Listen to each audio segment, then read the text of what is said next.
The Secret Doctrine by Elena Petrovna Blavatsky, a facsimile of the original edition of 1888, printed by the Cunningham Press, Alhambra, California. Volume 1, Cosmogenesis. Book 1, Part 3, Science and the Secret Doctrine Contrasted. Addenda to Book 1. Chapter 2, Modern Physicists are playing at blind man's buff. And now occultism puts to science the question, is light a body or is it not? Whatever the answer of the latter, the former is prepared to show that, to this day, the most eminent physicists know neither one way nor the other.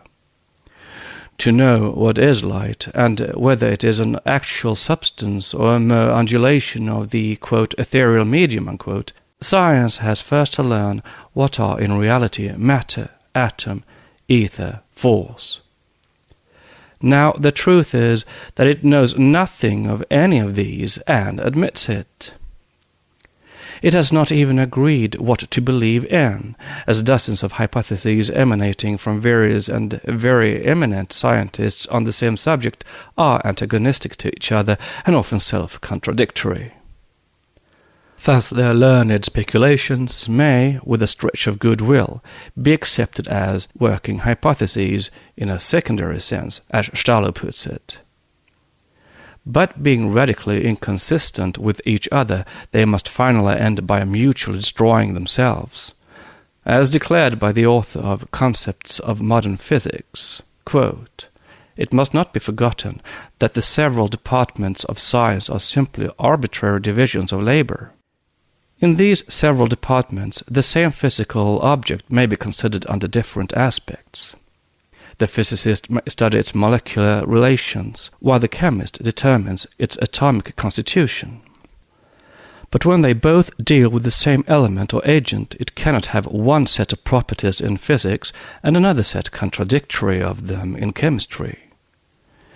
If the physicist and chemist alike assume the existence of ultimate atoms absolutely invariable in bulk and weight, the atom cannot be a cube or oblate spheroid for physical and a sphere for chemical purposes.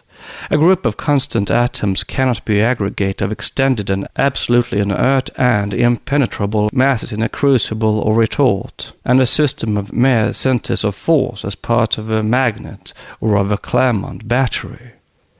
The universal ether cannot be soft and mobile to please the chemist, and rigid elastic to satisfy the physicist. It cannot be continuous at the command of Sir William Thomson, and discontinuous on the suggestion of Cauchy or Fresnel." End of quote. Note: Concepts of Modern Physics, page 11 to 12, Introduction to the second edition. End of note.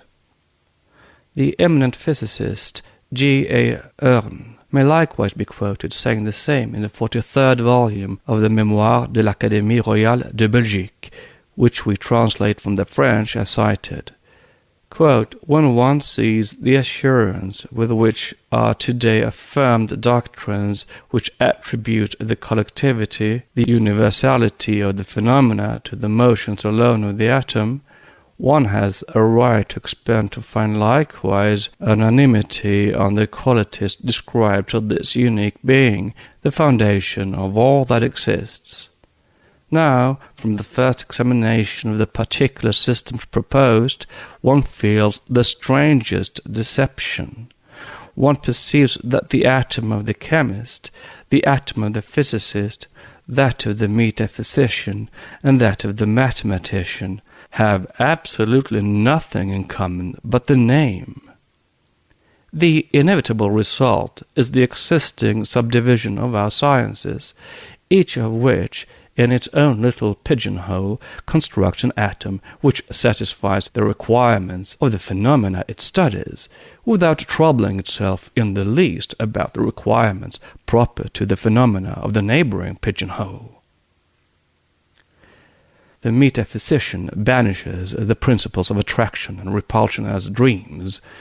The mathematician, who analyzes the laws of elasticity and those of the propagation of light, admits them implicitly without even naming them. The chemist cannot explain the grouping of the atoms in his often complicated molecules without attributing to his atoms specific distinguishing qualities.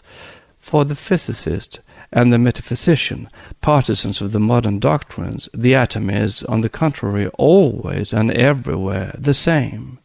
What am I saying? There is no agreement even in one and the same science as to the properties of the atom. Each constructs an atom to suit his own fancy in order to explain some special phenomenon with which he is particularly concerned. Note: Recherche expérimentale sur la relation qui existe entre la résistance de l'air et sa température. Page 68. The above is the photographically correct image of modern science and physics, the, quote, prerequisite of that incessant play of the scientific imagination, unquote, which is so often found in Professor Tyndall's eloquent discourses, is vivid indeed, as shown by Stallo, and for contradictory variety leaves far behind it any, quote, fantasies, unquote, of occultism. However it may be, if physical theories are confessedly, quote, mere formal, explanatory, didactic devices, unquote, and if, quote, atomism is only a symbolical graphic system, unquote, then the occultist can hardly be regarded as assuming too much when he places alongside of these devices and, quote, symbolical systems, unquote, of modern science, the symbols and devices of archaic teachings. Note on atomism is only a symbolical graphic system. From the criticism of concepts of modern physics in Nature, see Stallo's work, page 16 of the introduction. End of note. Next chapter is chapter 3, An lumen sit corpus. Nec non.